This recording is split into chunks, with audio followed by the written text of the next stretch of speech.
Good Morning Vibrations, a format of the digital TV channel of the German-speaking issue of Forbes. My name is Andrea Gläsemann, I'm senior editor, and I'm happy to start the day with you. Under the theme, The Morning Makes the Day, Diversity Makes the Difference, in this format, I meet a lot of different personalities, talk with them about their career, what makes them successful, and what can we learn from them. So today, it's absolutely a pleasure to welcome my next and really special guest, Moon Ribas.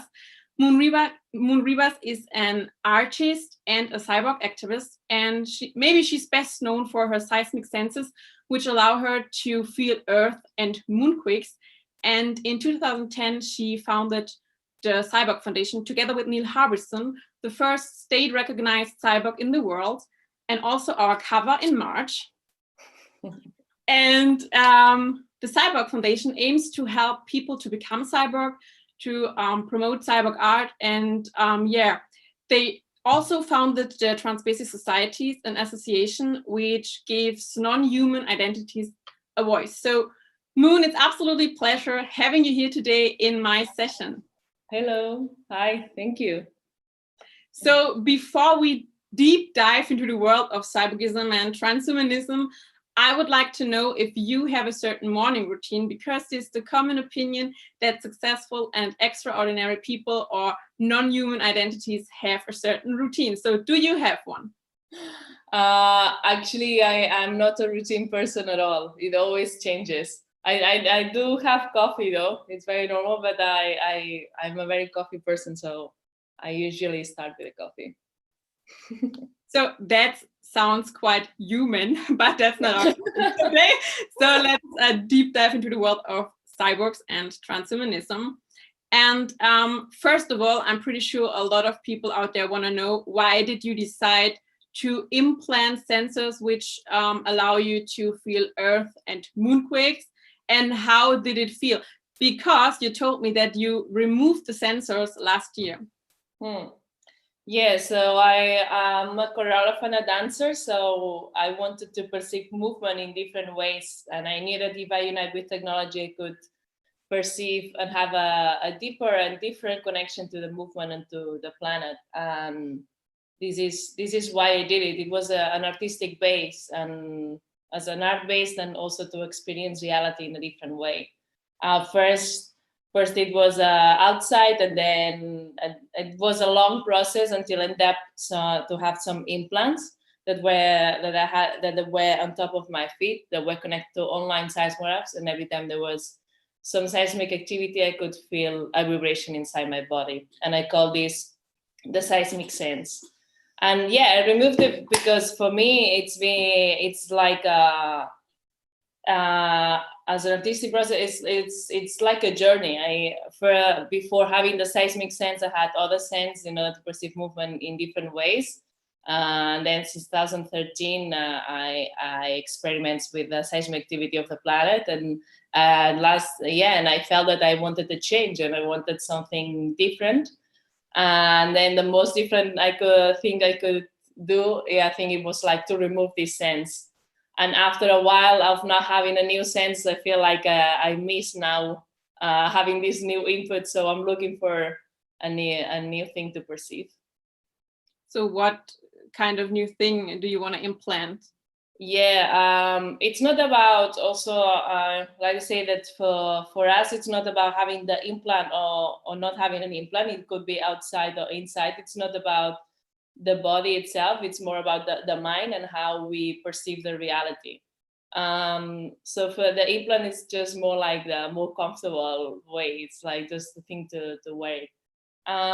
So for me, I would like something that relates me to or connects me to a space or the ocean. And I see these two worlds kind of similar. I feel like in order to survive in these two worlds, we need to change ourselves. I remember I was diving for the first time 2 years ago, and when I was like in the middle of the ocean, I really felt that this is like the feeling that you have when you go to space, no, like this deep blue, and just like it felt like flying. So I see like a lot of relation between the space and the ocean, also like a very mysterious and unknown world that it's very close to us. So something related to that, maybe something to the moon, but it's kind of exciting. It feels like it's a natural process. Now maybe I'm leaving the Earth to go to the water or to space. So when talking about the space, what is a Senstronaut, and is there any advantage of it, or is it just fun to be a Senstronaut? For us, a Senstronaut is to have a new sense that is connected to space. I think for me, it's like the DTE version of being an astronaut. No, you no longer need to go physically on a space in order to explore it. We can remain on Earth and have a new sense that explore space. And using internet, you can do this. I think it's more available to us. Yeah, I think it has lots of advantage. Like you can remain at your home and be connected and knowing that that maybe it's a good reminder to humans that we are not the only ones at the center of the universe, that there's many things happening. How can I imagine feeling moonquakes, and were you able to distinguish between earthquakes and moonquakes? The moonquakes were longer, and the moonquakes, like in practical ways, I couldn't feel it in real time. I had it like for some times when I did the performances, because I couldn't get the real time data, so I had to do it with another timing. And usually the moonquakes happen less often than earthquakes and last longer. It can last half an hour or more. And yeah, it happened for different reasons with the earthquakes, so the feeling was different. Usually a way to translate this when I'm doing the performance, maybe this also helps. Usually I do seismic percussion, where I create scores based on the seismic activity of the planet with a big drum, like an orchestra drum. So the Earth represents the drum, and then the moonquakes with a big gong, because the gong also, the sound lasts longer. So maybe the relation between the moonquakes and the earthquakes is similar to a big drum and a big gong. So when comparing the world today with the transhuman world, I mean, there's a huge gap. How can this gap be closed? Should it be closed? And what do you think? Why does it seem that society is kind of frightened when it comes to cyborgism? I think what is unknown, it's always scary. And it's the scary thing, it's when the technology is used to have more power, more control to the people. I think that's why we as a society, we should take this technology and make it ours and decide what do we want to do with this. I think that's why it's important hackers in our society, so that they question the technology that they give us to us. And I think that's why we're also promoting that we should be free to design ourselves and to identify ourselves as we want to be. So creating new words and new ways of being. I think it's what society needs, diversity, and not being scared of diversity, and taking advantage of the new technologies and experiment with this. And I think it's already happening in the beginning. Some years ago, I think people were more scared, but now the new generations, I think they find it normal. And yeah, that's why we have this, we want to promote the cyborg rights, like the right of designing yourself, and the society should be ready to accept people that unite with technology, and that we should be free to do it. But how to make sure that this world is going to be, I mean, a safe world? Because it could be that there are some people who think like, okay, I'm implanting some sensors or new organs, and then I could harm some other people. So how to make sure that the world is a safe world? Yeah, that's, I guess we still, I guess this problem, it's permanent. I mean, this, I mean,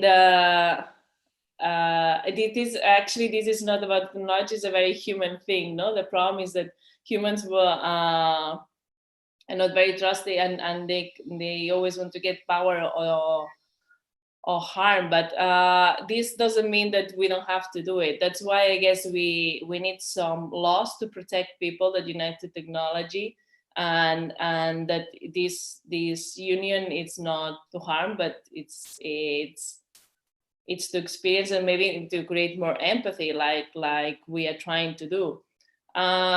That's why, for example, if we did like some basic rights that we presented in South by Southwest some years ago. For example, if you have implants that have internet, so maybe a law that protects it that you cannot be hacked. So it's like some rights that that people can have if they unite with more technology. And of course, like that's why we need some protection. But then, yeah, it's a difficult. I think the problem of looking for protection is still there. It hasn't changed. So I mean, it will always a long way to go. So let's have a look at the current pandemic. Would you say in a transhuman world, such a pandemic would be less problematic or won't occur at all? In the with the transhuman world, what do you mean? Like people that unite to technology? Yes. Just because I think we had we've identified ourselves as a transhuman, but I think it would happen anyway. For me, the union between humans and technology doesn't mean that you are protected from everything, or that you are superior or not. Like for me, that what we are doing as this artistic base is like between humans and technology help us to experience reality different, and maybe knowing better where we live, and having more empathy towards other species and your own planet. But that doesn't mean that you are immune to everything. And apart from that, I think it's not realistic to think that you are immune. I think, I cannot imagine, like we go little by little step. Maybe some people are doing something that we are immortal or all this, but I think these are not very practical or realistic uses right now of how we have technology right now. That's a quite interesting thing, because Neil told me that he could imagine that we have some implants who could maybe protect us from diseases. And yeah, I would like to ask you at the end if you hopefully, I don't know. Hopefully, if you think that a transhuman world would be a better world compared to now. In the way that I see I don't see transhuman, because usually transhumans want to do like better humans, and I don't relate to that. Like the humans that unite to technology, it depends of how they do it. For me, I think it's better, because then I can understand better how the world is and get more empathy towards the planet and towards the species, and I think also it makes more diverse society, and that also is better. But I don't think this is the unique way also to make the world better. This is a way that people can have more empathy and tolerance to other people on other species. But I don't think it's the only way either. It's just another way of being having a more diverse society. So thank you, Moon, for taking the time for this session. It was really interesting, and I hope you guys out there enjoyed it as much as I did. And I hope you will join again tomorrow at 9:30. My next guest will be Amy Wilkinson, and she interviewed 200 Silicon Valley entrepreneurs, such as the Airbnb founders, the Dropbox founders, and even Elon Musk. And we will talk about her experiences and if everyone can be an entrepreneur. And I would also like to recommend you our other formats, such as Superwoman. At 11 a.m. today, you could watch our publisher Heidi Eichinger. She will meet Michaela Todd, the former managing director and president at Dyson in China, and they will talk about how to be successful as an expat and how to make money with innovation. So Moon, thanks again for joining us today. And I wish you all a really nice day. See you soon. stay healthy, stay in business. Bye. Bye.